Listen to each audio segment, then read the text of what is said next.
Hello दोस्तों। तो कैसे हैं आप लोग। उम्मीद करता हूं आप सब अच्छे ही होंगे।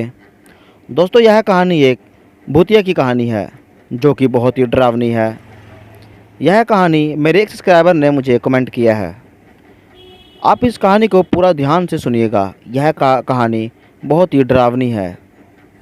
ये कहानी रीमा नाम की एक लड़की की है। रीमा जब छोटी थी तब से उसको भूत प्रेत की कहानियाँ पढ़ना और उसको वीडियो देखना बहुत अच्छा लगता था। रीमा को जितना भूतों के बारे में जानना अच्छा लगता था उतना ही वो भूत से डरती थी। थोड़ी सी भी आहट सुन के वो डर जाया करती थी। ऐसे ही समय बीतता गया और देखते ही देखते रीमा शादी के लायक हो गई। रीमा के घर वालों ने उसके लिए एक अच्छा सा लड़का ढूंढा और उसकी शादी कर दी। रीमा शादी के बाद अपने ससुराल चली गई। वहाँ पे बहुत अच्छे से अपनी ज़िंदगी बिताने लगी। घर की स्थिति अच्छी नहीं थी।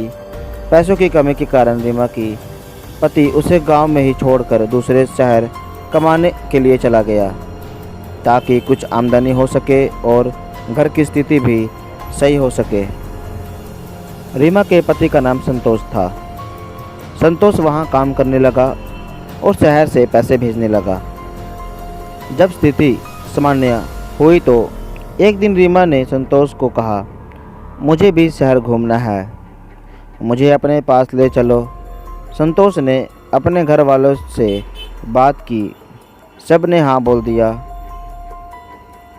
बहू भी कुछ समय शहर घूम लेगी।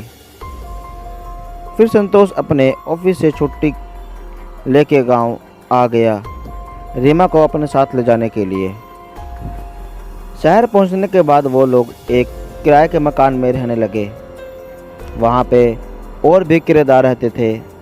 वहीं रीमा की दोस्ती पड़ोसी में रहने वाली सुमन नाम की लड़की से हुई। कुछ दिन अच्छे से बीतने के बाद एक रात रीमा को किसी की आदमी की दर्द भरी आवाज़ में चिल्लाने की आवाज़ सुनाई दी। ये सुनकर रीमा डर के मारे उठ गई और अपना वहम समझ के फिर से सो गई। उसके बाद हर रात ऐसा सिलसिला चलता रहा। फिर एक रात रीमा ने संतोष को ये बात बताई। संतोष ने रीमा का वहम बता के इस बात को टाल दिया। एक रात संतोष काम के सिलसिले से बाहर गया हुआ था और रीमा उस रात अकेली सो रही थी। तभी अचानक उसके पलंग के पास एक परछाई आके खड़ी हो गई और रीमा को पुकारने लगी। रीमा घबरा कर जोर से चिल्लाई। रीमा की चीख सुनकर पड़ोसी में रहने वाली उसकी सहेली सुमन दौड़कर उसके घर आई, पर तब तक वो परछाई गायब हो चुकी थी। उसकी दूसरी रात रीमा को सपने में वही परछाई दिखी। उस परछाई ने सपने में बताया कि उसकी स्थितियाँ इस कमरे के नीचे दफन है, उनको बाहर निकाल के उसे मुक्त करो। रीमा सपने से घबरा के उठ गई और ये बात अपने पति संतोष को बताई, पर संतोष ने इस बात को मानने से इनकार कर दिया और वापस सो गया।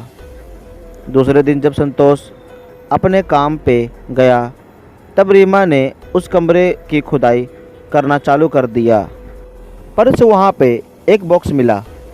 रीमा ने जैसे ही उस बॉक्स को खोला उसमें से तेज आवाज़ के साथ एक काला साया निकला। जमीन से निकला भूत और वो रीमा के शरीर में घुस गया। तभी से रीमा की ज़िंदगी बिल्कुल नरक बन गई। रीमा ने सबसे बात करना बंद कर दिया। बार बार उसे नशा करने का मन करने लगा।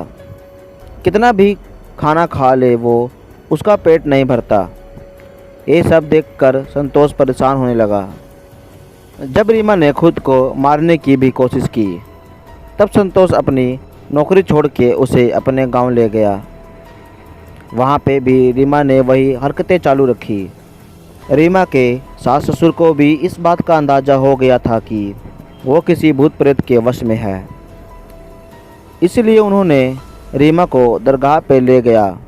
वहाँ पे एक बाबा ने रीमा के अंदर से उस भूत को निकाला और उसके हाथ में धागा बांध दिया, जिसके बाद रीमा ठीक हुई और उसके बाद वो कभी शहर नहीं गई और संतोष भी अब अपने गांव में ही काम करने लगा। दोस्तों, अगर आपको यह वीडियो अच्छी लगी तो हमारे वीडियो को लाइक करके चैनल को सब्सक्राइब कर दें। धन्यवाद।